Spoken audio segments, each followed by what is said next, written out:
I think in the end, there is sort of, I think, one ultimate goal with all of them, and that is, as a performing artist, you want to sort of explore, the deepest and most truthful way to express, a point of view or whatever the character is thinking or to whatever emotion you're trying to convey. And so I think with the different mediums, it's just about what muscles you use to express that. Obviously, if you're doing something in the theater, what you're doing has to be on a large enough scale that everybody in the theater can experience it. You have to hit the back wall, as we say. You have to be able to make sure if you're experiencing some incredible thing on stage but no one can hear you, then you might as well not be on stage. However, if you were to be that big on television or in film, you'd look grotesque. It would look odd and weird because the camera's right in your face. So you just have to learn how to exercise the different muscles, but still going for the same goal, which is, the most truthful way that you can express a character or an emotion. So for me, it's just about staying within that truth and then learning about the different techniques. And then the same thing with, with concertizing too. You have no script. You've got no fourth wall. There's nothing, really no character to hide behind. So for me, it was about learning how to communicate with the audience and be comfortable with that who I am is enough.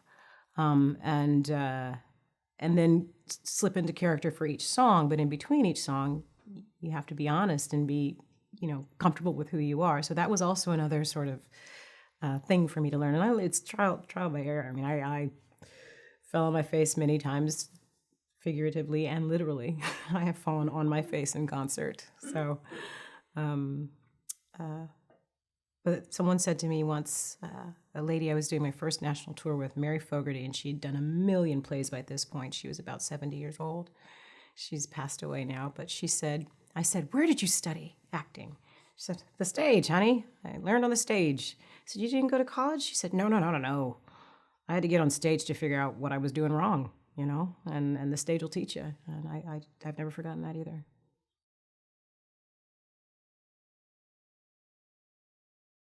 I've seen many productions of Porgy and Bess, and there have been so many different interpretations of Porgy and Bess over the years, even within the few years that Gershwin was alive, from the time that he first wrote it to the time that George Gershwin passed away, and then again in Ira's lifetime too. Many different permutations. The original that everybody talks about is the sort of uncut version that was brought back in the 70s by Houston Grand Opera and made very popular.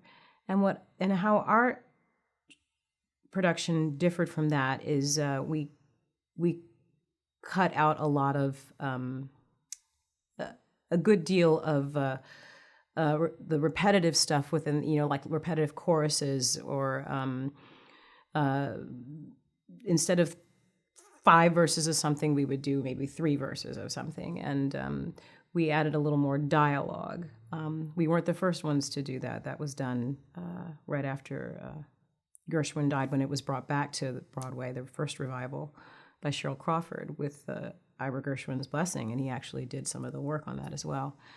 And because we were doing it on a Broadway stage, we were not doing the big operatic version that you usually see at the Met or many opera houses across the world. We wanted to make ours a more intimate experience.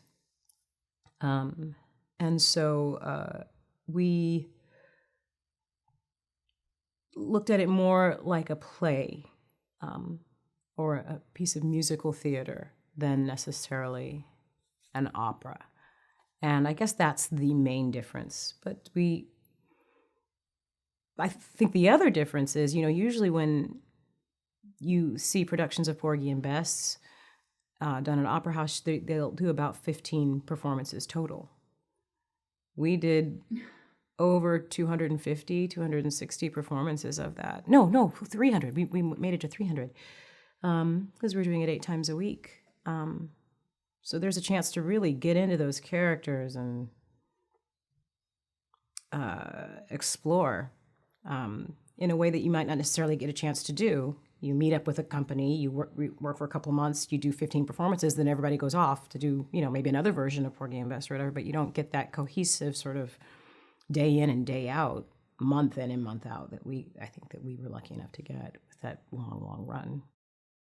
My goal in taking the role wasn't, I'm going to do something completely different from what everyone else has done. That wasn't it. For me, it was, I know this piece, I love this piece, I've seen it and I've memorized it. I want to understand Bess. I want to understand why she makes the choices she makes. What is her history that has led her to these choices? You don't just all of a sudden appear somewhere. You've got to have history that takes you there. What has happened in her life that has led her to this point? And even with every time I've seen the production, I think, oh gosh, why does she, he's so wonderful. And I think the whole audience thinks that as part of the tragedy of it. Why does she, go away at the end? Look at what a great guy Porgy is. Why does she leave that? Why does she succumb? And so I really, really wanted to understand. I wanted to get as deep inside her head as I possibly could. So I went back to the original book, because that's the wellspring. That's where, these characters were first born, into Bose Hayward. I wanted to see, because obviously you can't put everything that's in the book in an opera. Mm-hmm. Fascinatingly enough, a lot of the book is in the opera. And DuBose Hayward wrote many more lyrics than I think he's perhaps credited with. A lot of the lyrics are credited more with Ira Gershwin, but if you read the book, lifted right out of the book, right into the score, many of the passages. So I went back to the book, which has a little more detail about Bess, and then I studied women of that era. I studied African-American women of that era. I studied cocaine usage. I studied what the effect it has on the body. I studied, opportunities that would have been available to women of that time. If you didn't have a job or a husband and you're addicted to drugs, you don't have many choices nowadays, but certainly not then. And all that helped me just to understand her a little better. And I also wanted to get down to the core of her, which for me was she's an addict. And once I understood this is someone who is an addict, I was able to understand her choices a little better. She goes from being addicted to Crown to being addicted to Porgy, and then gets, sucked in by Crown again. And then once Porgy and Crown are both gone, she gets addicted to, some sort of comfort again, which is the cocaine. But that addictive personality helped me make more sense of who Bess was. And that's something that I probably hadn't really occurred to me before. Everybody else used to say, oh, what? She just loves life. She's a fast woman. That's all. She's just a fast woman who loves life. Well, that's not true. That's surely what she projects, but that's not what's going on underneath. And that's what I wanted to get to. What's going on underneath? I think in other people's eyes, your life changes. You become identified with it. You're a Tony winner. You're not just Audra McDonald. You're a Tony winner, or you're a two-time whatever Tony winner. As far as what, and that's a wonderful thing. And there's a lot of prestige that comes with that. And I mean the gratitude that I have. It's certainly winning a Tony completely surpassed my dreams. I just wanted to be on Broadway. That's all I wanted. So winning one Tony, I thought I was done, So that has happened is just, it's hard for me to fathom. So I don't think about it all that much. So to answer your question, no, it doesn't change my life all that much because I'm still me.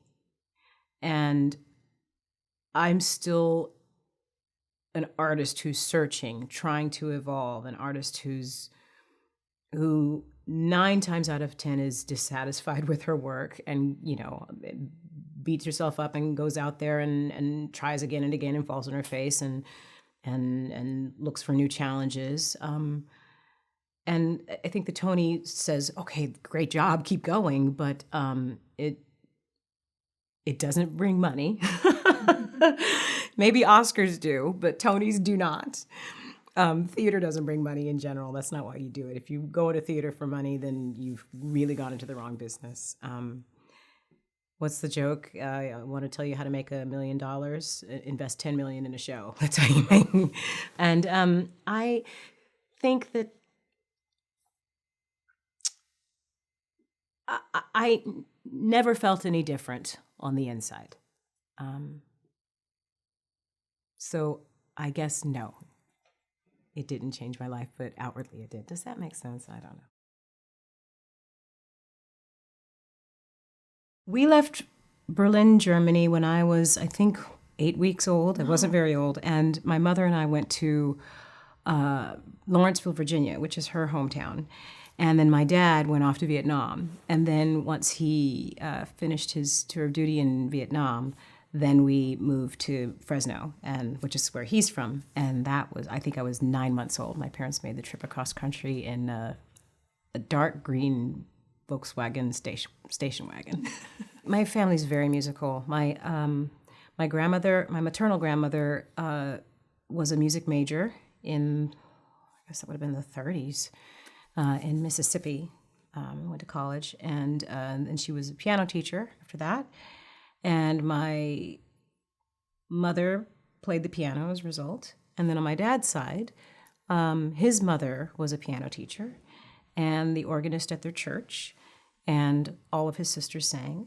And my dad ended up being a music major in college as well. And he played the marimba and the trombone and the trumpet and the piano and the drums. So music was all over my house and all over literally my genetic house and my house in the literal sense. So I kind of couldn't avoid it. I was in the church choir and I was doing dance lessons. And when I was about 9 years old, we had gotten a pool in our backyard, which is a very California thing to do. Everybody in Fresno had one, and I felt like we were the last people in Fresno to get one, but we finally got one. And my sister was afraid of diving, and my parents were really trying to push her to overcome her fear. And she finally overcame her fear one summer, and they got her a trophy as a result. And I remember being so jealous because I wanted a trophy. And they were like, well, you have to do something, that you have to do some sort of accomplishment. This was an accomplishment for your sister. So one day my mom said, they're having auditions for this little dinner theater for this little junior company troupe. And why don't you go and audition? And, seeing how well you do, then maybe we'll talk about getting you a trophy. So I went and I auditioned, and my dad played the piano for me, and I sang Edelweiss. And I got in, and that sort of started me on my journey. I ended up being with that dinner theater and that theater group until I was 18 years old. Dan Pisano was the managing director of Good Company Players, which was the theater company that occupied the dinner theater. And so when I first auditioned when I was 9 years old, Dan Pisano was the managing director. He was the one that hired me. And I was a hyper mess. I was a bundle of energy and a very loud voice, but I didn't know what I was doing at all. And Dan was the one who basically taught me all of my basics about theater, the fundamental stuff that you need to know about being in the theater and being around the theater, and not only learning your lines and how to act and how to portray the character, but also how to be a good audience member. I remember one time watching a show. I must have been about 10. It was a big show that they were doing at the theater. I don't remember what it was, maybe Brigadoon or something like that. And I chose to get up and go to the bathroom at some point. And it's a small theater. It seats about maybe 300 people. And I got up during a very quiet moment and went to the bathroom. I was clueless. I didn't know. He took me aside the next day and said, "You never do that. You can wait till intermission, or you find a moment that's not going to disrupt the actors on stage, but you were very disruptive in doing that, and that's something you need to know. That's very disruptive. The actors can hear you, and it breaks their concentration." I'll never forget that lesson.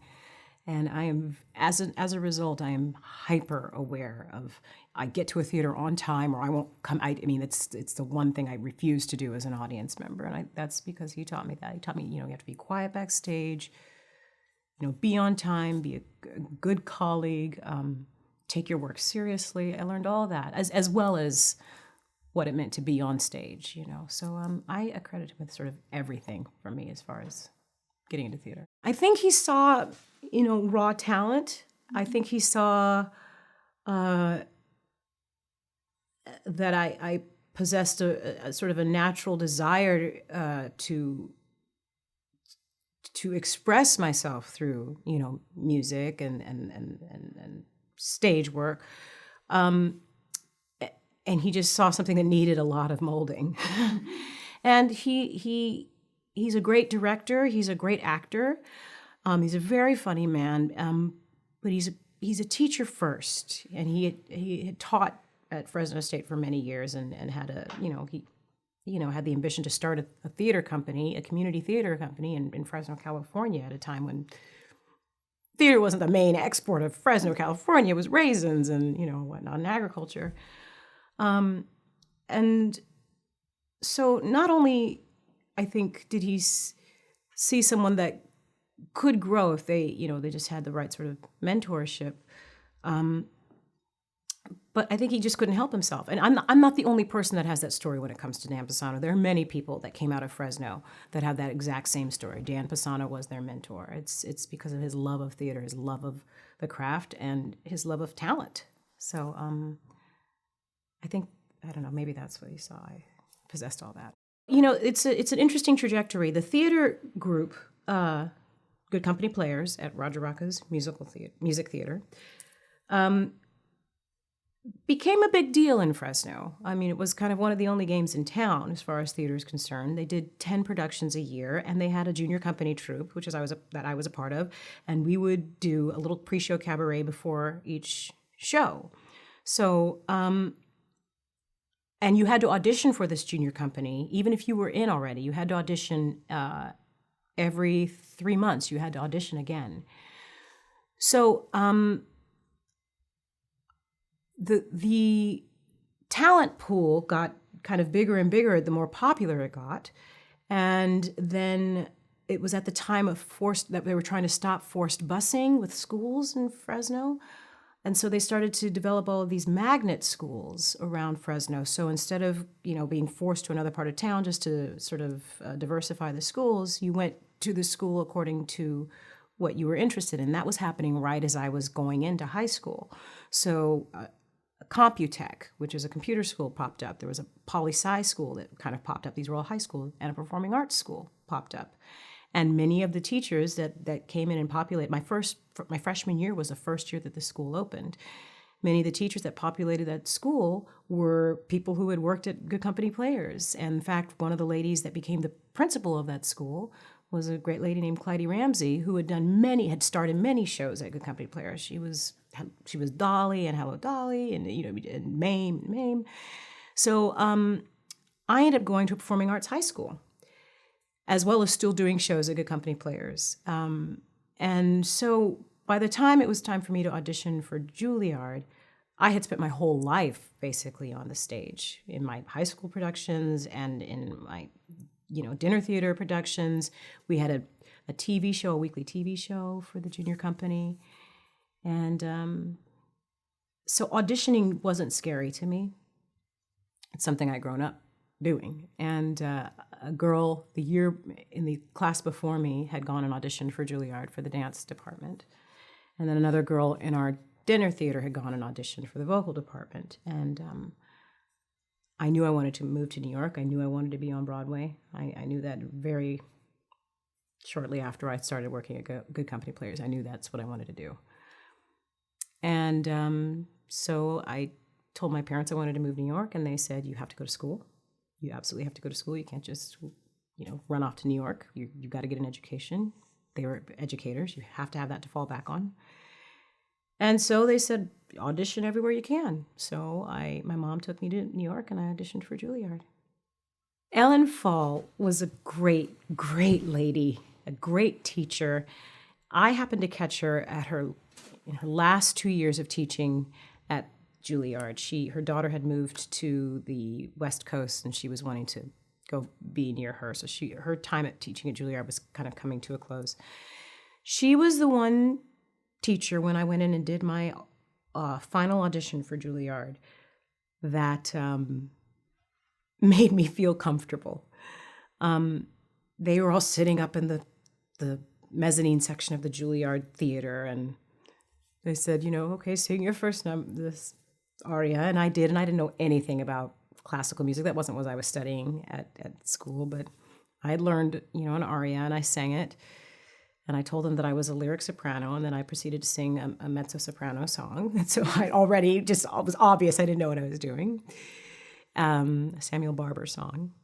And then I sang something from Le Nozze di Figaro, and at the end I did this really kind of high, crazy embellishment, which you're not really supposed to do with Mozart.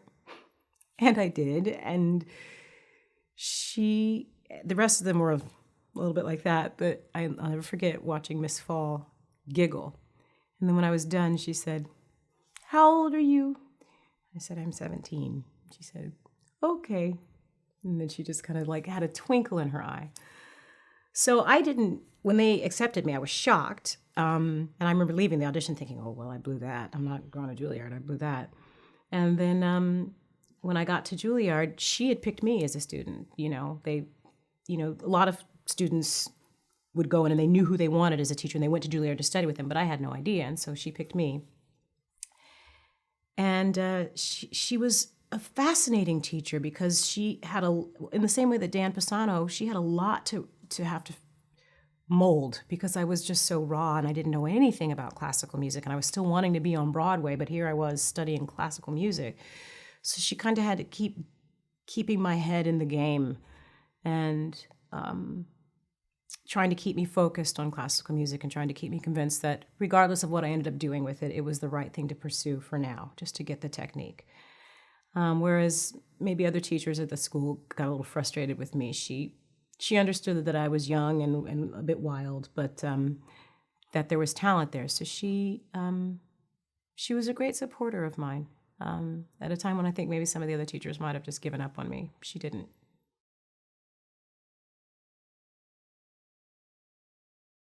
I guess my answer would be yes, but I also know people that are incredibly creative within their own profession.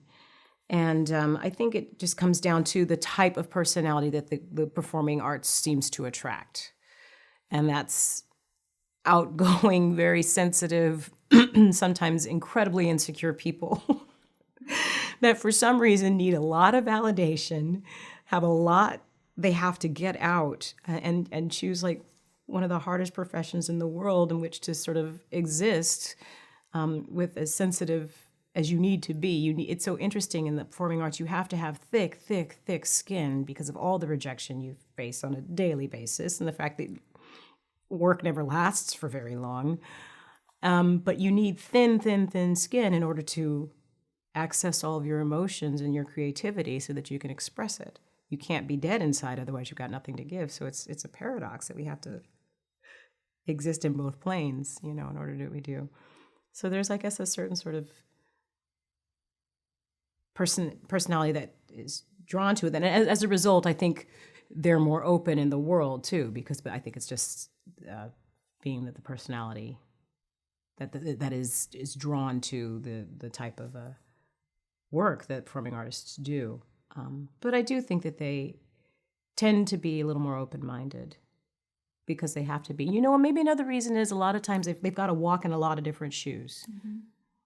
I've had to play characters who I absolutely disagree with as far as their politics, as far as their religion and their stance on certain social issues. I completely disagree with them. But I have to go in and find who they are and get to their core and to their truth and have absolute faith and believe in that in order to portray it. So you have to walk in a lot of different shoes, and that you can't help but have your mind open as a result of that. I would take it back to evolution. I mean, just man's desire to evolve. And I think a part of evolution is knowing the desire to know yourself and know the world you live in and discover everything you can about the world you live in. And that world can be, you know, the microcosm of your own emotions, or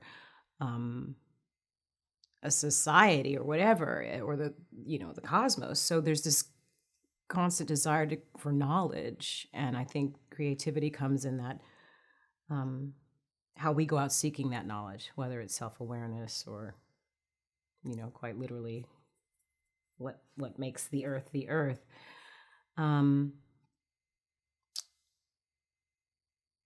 Yeah, so I take it down to evolution. You look at a baby and you see their creativity too. They, you know, you give them a block and they look at a block, and so they're like, what is that?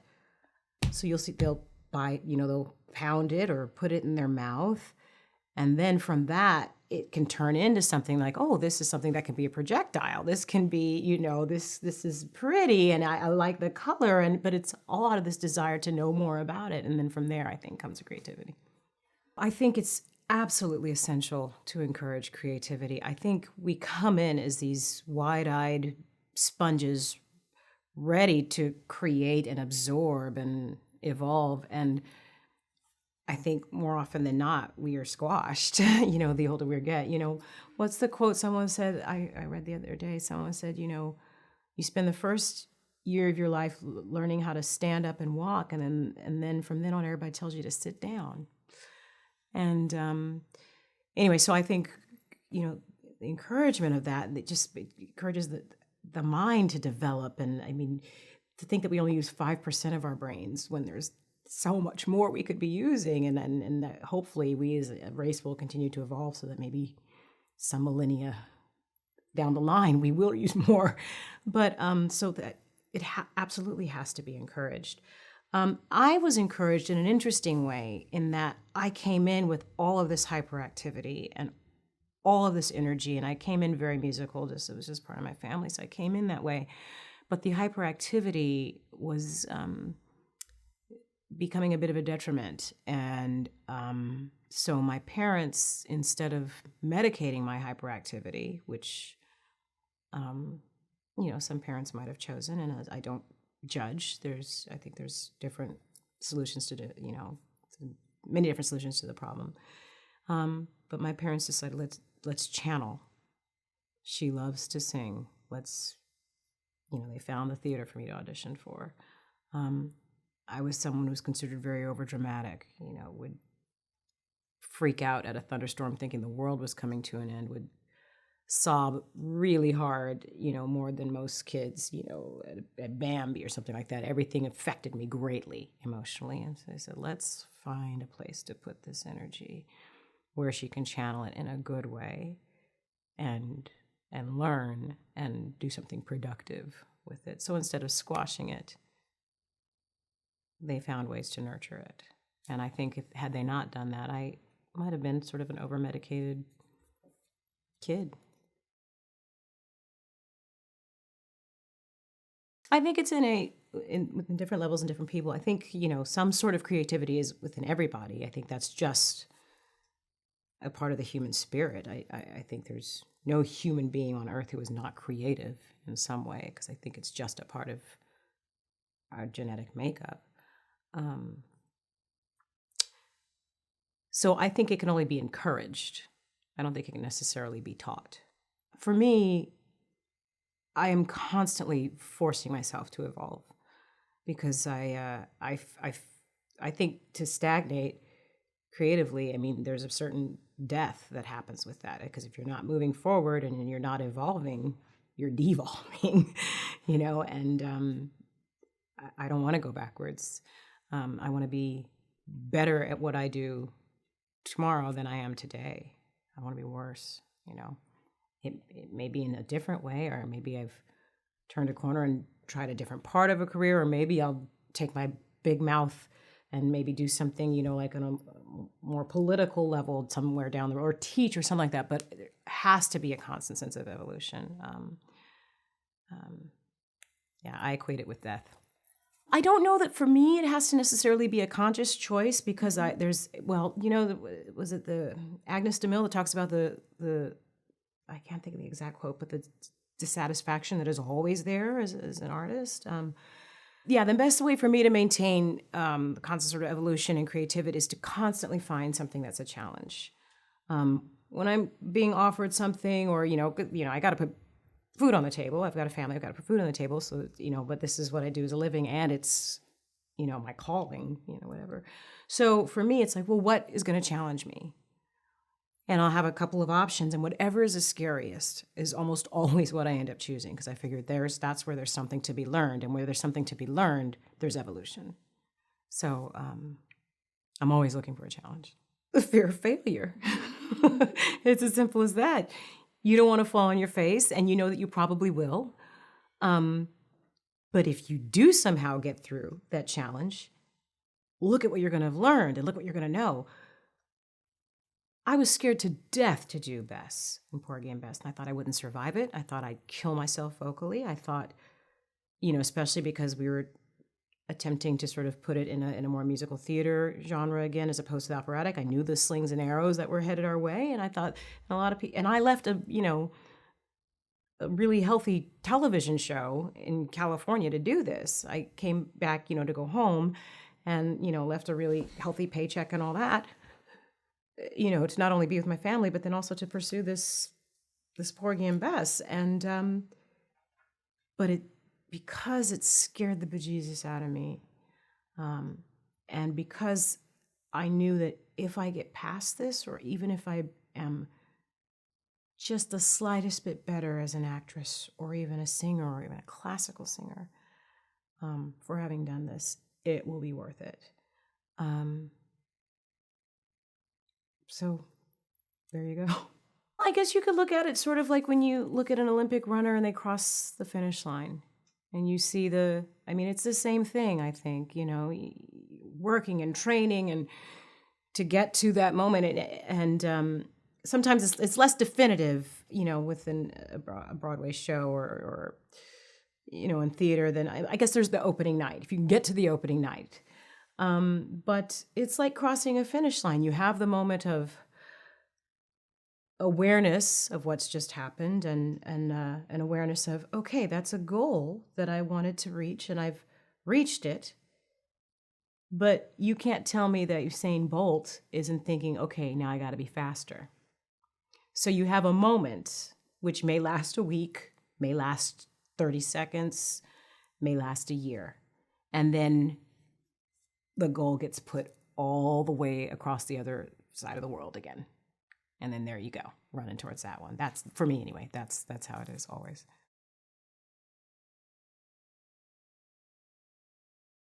Everything is going to be filtered through you, so you have to, it's not even that, whether or not I will draw on my own life experiences. You have no choice. You're the vessel. So your life experiences will be there regardless. So I guess to answer the question, how much do I draw on it's everything. It's not all that there is, but I find too that sometimes you put out so much of, for like Bess, that was a long year and a half of going through Bess's junk, which is a lot. And then, so within that, there's enough sadness, in my own life and that's happened, that I could at least sort of touch and sort of emulate. But even though it was Bess's experiences you were seeing on stage, I had to filter it through, what has happened in my own life. But after a while, you have to fill up again. And I know that once Porgy and Bess ended, for like the first month or so, there was not much for me to do, because I hit that goal and made it, but then it was like, I got to fill up again, because I don't have anything to give right now. So I needed to live life for a minute so that I'd have something to then give over, if that makes sense, because you do empty out quite a bit. You excavate everything. It's absolutely a cathartic thing to be able to, if you're playing a role as complex and emotional as Bess, say you're a little frustrated with how your day was going, you've got a great, you got a great sort of way to sort of express it all without going to jail. you know, yes, it's absolutely wonderful. Actually, for me, I find, and my ex-husband used to say this all the time. He would, when I wasn't doing a show, he'd be like, "Oh, you need to do a show. You need to do a show because you're performing at home. Too much of the energy is coming out here. We need to get you into something." Because, yeah. So for me, it's absolutely a cathartic experience. And you're exhausted too. I mean, even if I think you're doing a show that's not necessarily physically demanding, which Bess was, because just all the physical things that happened to her. But emotionally, you're exhausted because it takes a lot to, get up to that state that you can, to get on that moving train and then get out there and blow, blow, blow, blow, blow, and then, but you do. You excavate your soul and you throw it out there on that stage. So when I would come home at night, I was a bit of a shell. There wasn't a lot left. But it felt good to do it.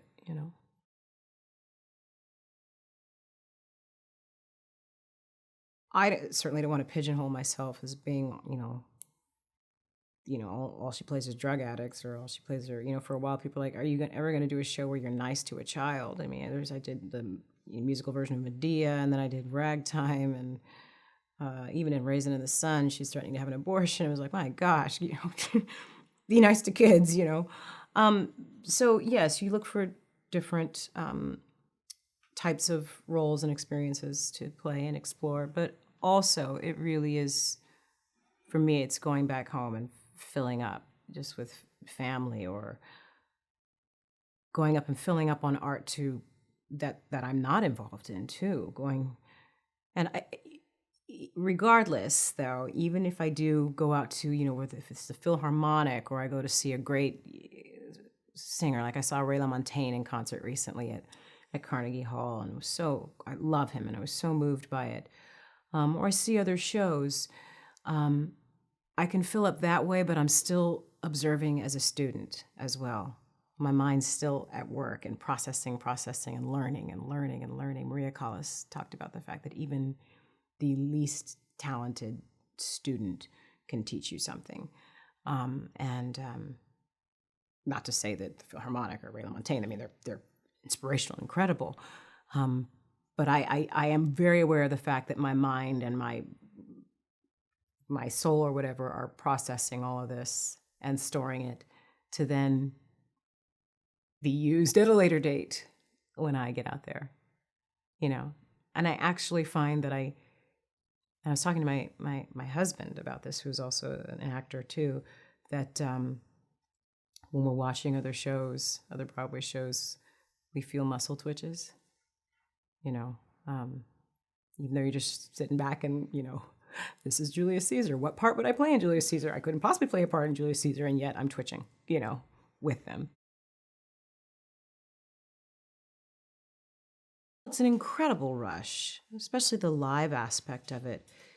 If you spend, it's easy to spend, especially in this day and age, to spend your time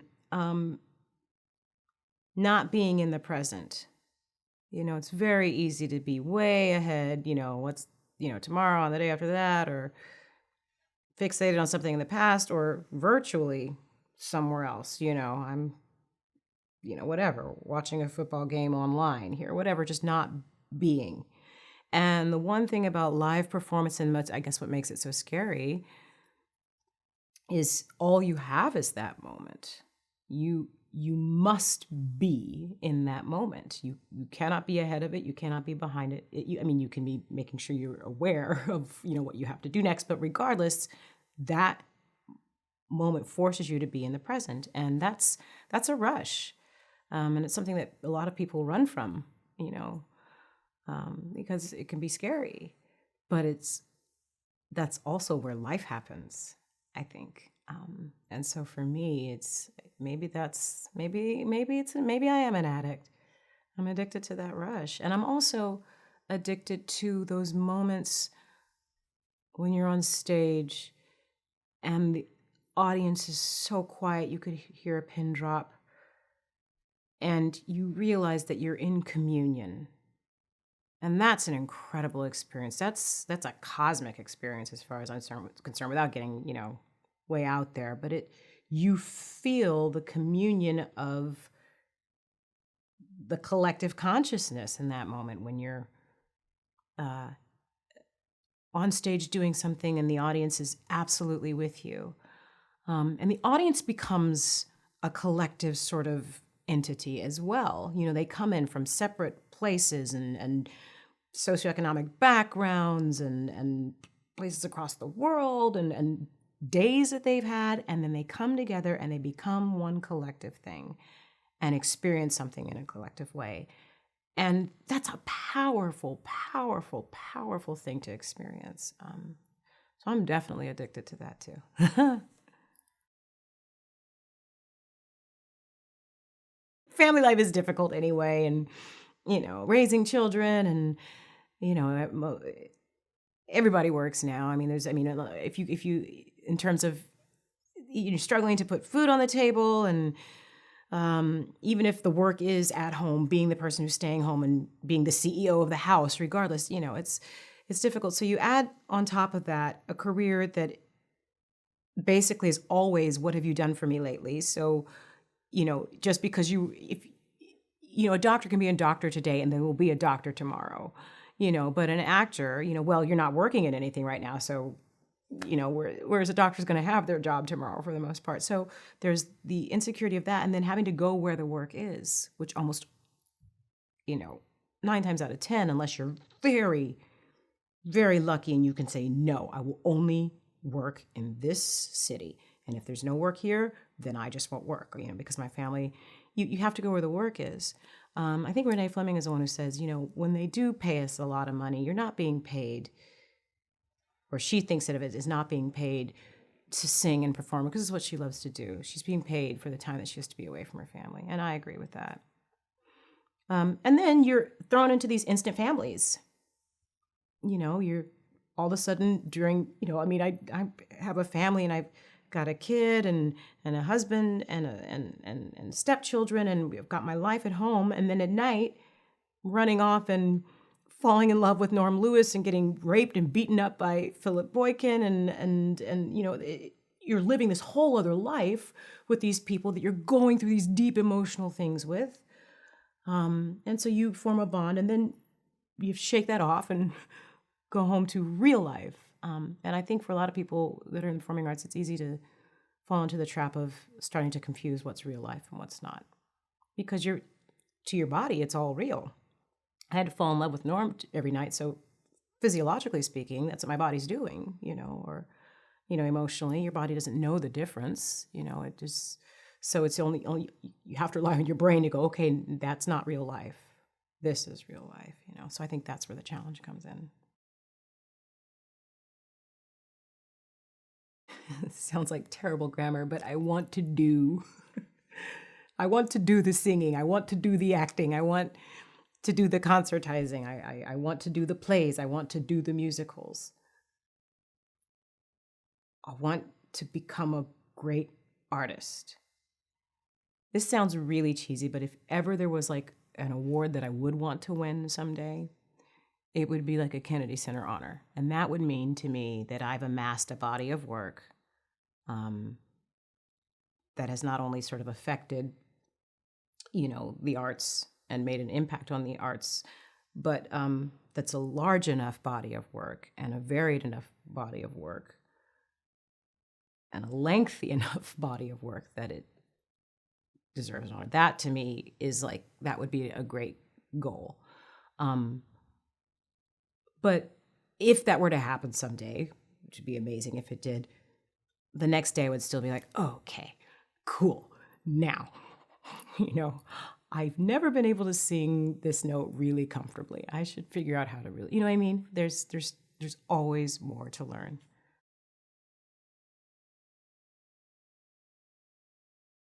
We certainly have more women in positions of power, nowadays. We have more women that are making the decisions about what's being done on television. We have women creating their own shows and running their own shows, which is certainly something we did not have even 30 years ago, like we do now.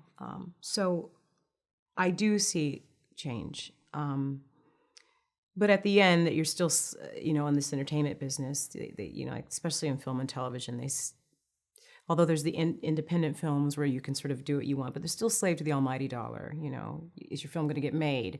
Okay, well, it's not going to get made unless you get this name, and well, this person's actually not really right for the part, but she's a starlet and she's young and pretty, even though it calls for a woman who's supposed to be 45. Well, we'll make her look like that. So that there's still that out there, but there's enough people who I think also, like you and I, would like roll their eyes and go, but that's not right for the part. That's, so, and like I said, there are more women in positions of power to change that. You look at someone like Catherine Bigelow, what she's done with the great movies that she's made, and Shonda Rhimes, what she's done, revolutionized television. Even the Julie Taymors of the world. And, I just feel like we're able to create our story a little more than we would have been some time ago. So hopefully it will change at a faster pace. It'll just take time, a generation or two more, I think.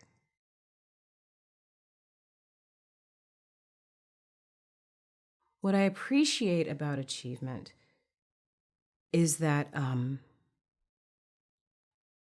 any sort of achievement is that in the end, if you are truest to yourself, that is what it's going to put it over the edge into that achievement, which means all it takes is a true sort of acknowledgement of your own self, of your own worth, of your own dream, that you can write your own story. And then with the village and the hard work and the opportunity, you can achieve. So I guess what I know now that I definitely did not know as a child is that being truest to yourself is the greatest weapon in the war to achieve it. That sounds really negative, but in conquering or achieving something. And I think as a child, I thought I had to be somebody else. And what I tell kids all the time now, and students that want to perform, and what do I do? Who do I study? How do I find out who you are? It sounds cheesy, it sounds cliche, but it's cliche for a reason, because that's what's most special. That's where the gold is. We don't need another Barbra Streisand. We don't need another Judy Garland. We need a you.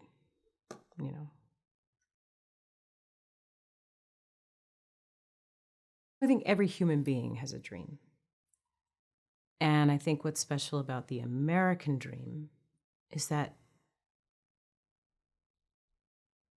it implies, given everything that's happened with the history of America, that there is the opportunity